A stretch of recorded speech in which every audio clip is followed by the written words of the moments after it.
Hola, mi nombre es Johannes Wilm y voy a hablar un poco sobre Big Data en el sector de agricultura. Big Data es decir, bases de datos grandes sobre las cuales se pueden hacer análisis, sea a largo plazo o entre diferentes regiones. Se usa en el sector de agricultura, diría yo, a dos diferentes niveles.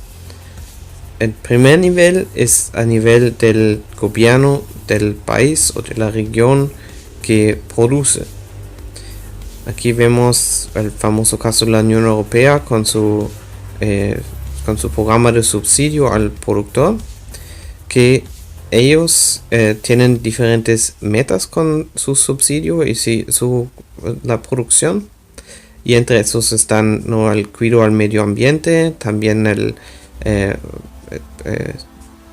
combate en contra de la pobreza rural, la seguridad nacional de siempre tener suficiente producción, también el ayuda a la producción ecológica, al comercio justo, etc.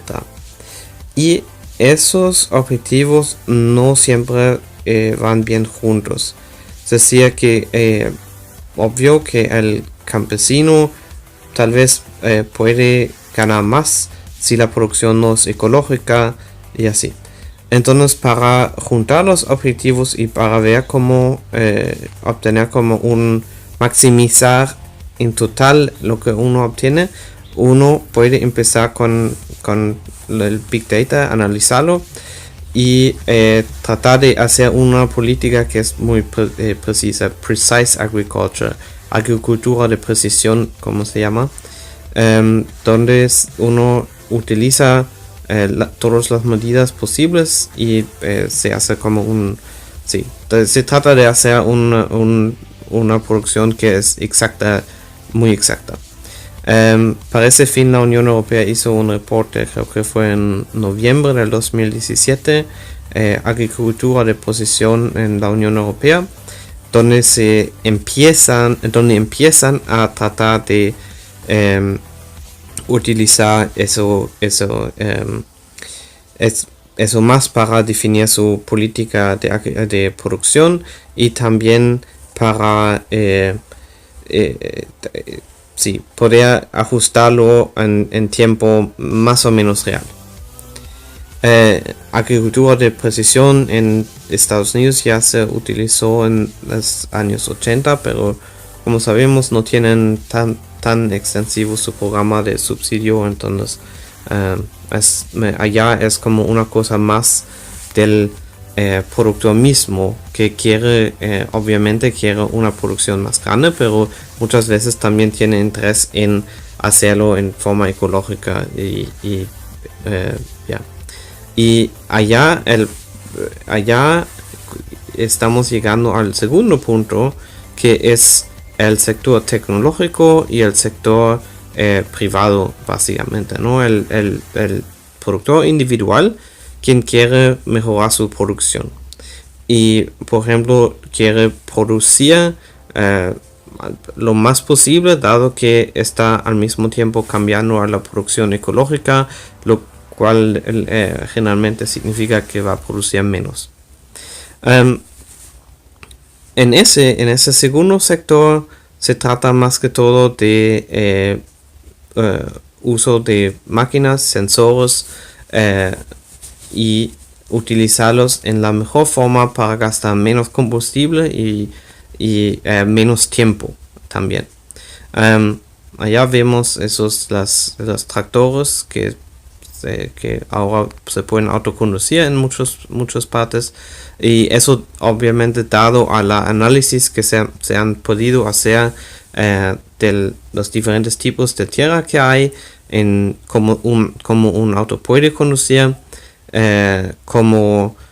y eso combinado con los datos de mapa del lugar local donde se hace la producción, ¿no?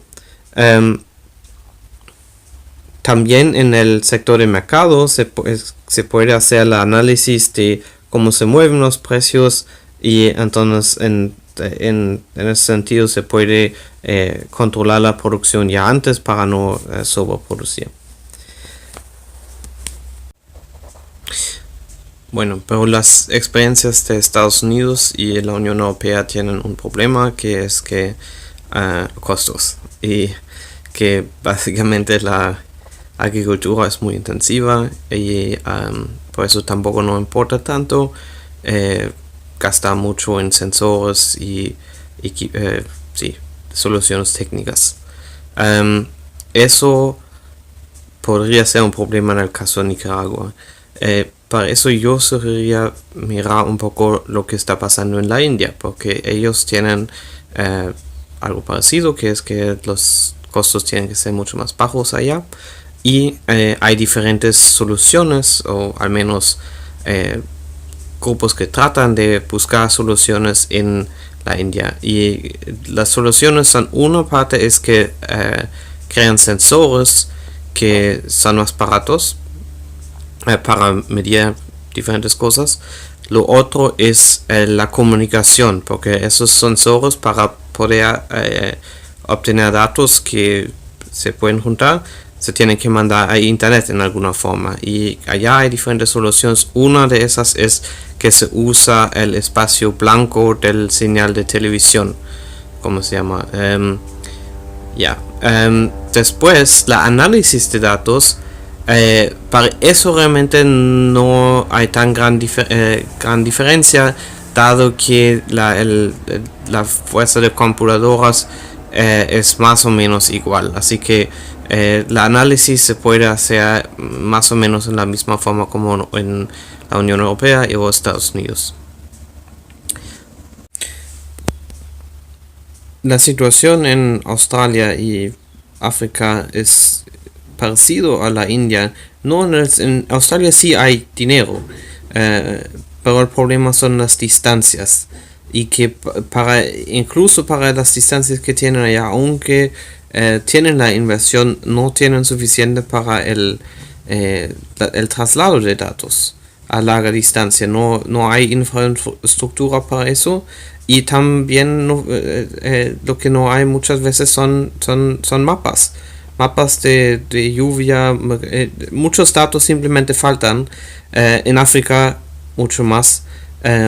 Entonces en esos sectores ellos lo más probable van a ver hacia la India y ver las experiencias que han tenido de allá y cómo se puede utilizar. Eso me parece también sería interesante para la mayoría de los países de América Latina, que están en una situación bastante parecida en términos de los datos que existen, y también la inversión que se necesitaría para poder hacer análisis a ese nivel. China es otro ejemplo de un país que tiene que ver los costos con el Big Data y la recolección de datos. Sin embargo, es un estado mucho más centralizado. Entonces también tiene otras formas de manejar los datos. Ellos tienen algo como 50.000 diferentes indicadores y 900 millones de datos ya recoleccionados. Y obvio, a ese nivel se pueden hacer análisis mucho más profundas, pero también requiere un estado mucho más centralizado. Big Data, como decía, tienen que ver mucho con nuevos sensores que se ponen para medir más cosas, pero también utilizar los viejos datos que uno ya tiene y cruzar diferentes bases de datos. Hasta hace poco, al menos, los datos que se recogieron en Nicaragua fueron como de diferentes partes de diferentes ministerios, y cada uno manejaba sus datos y no se cruzaban mucho las diferentes fuentes de datos, y eso es lo que se tiene que hacer con Big Data. Para poder hacer un análisis integral se necesitan los datos de lluvia, se necesitan los datos de producción de una y la otra cosa, y se juntan con los datos que se recogen con nuevos sensores que se pueden poner en todos lados. Big Big Data en agricultura es, aunque hay términos como agricultura de precisión, es algo que todavía está en desarrollo, es algo que todavía no se sabe bien a dónde va, y aunque uno obviamente puede ver algunas ventajas de cierta correlación, por ejemplo, ¿no? Simplemente ver cómo van los tractores automáticos, y cómo se pueden mover en qué tipo de tierra. Mucho del resto todavía no se sabe, y allá la ventaja es en abrir los datos no solamente a unos 2-3 analistas que tienen alguna idea, vamos a ver esos datos junto con los otros datos y ver si hay alguna correlación, sino abrirlo generalmente a mucha más gente, así que mucha más gente puede tener alguna idea cuál tipo de datos se podrían juntar y dónde sería un interesante ajuste de bases de datos. Y también da acceso a eso a productores individuales, así que el productor mismo puede ver qué datos tengo para lo que yo trato de producir, y entonces de allá ver cuáles podrían ser algunos interesantes datos que influyen en eso. Y así poco a poco se va a desarrollar, ¿no? Como que si un campesino lo hace y ve que eso le funciona, el vecino lo copia, y así se va a ver realmente cuál será la ventaja a largo plazo de todo el cruce de todas las bases de datos.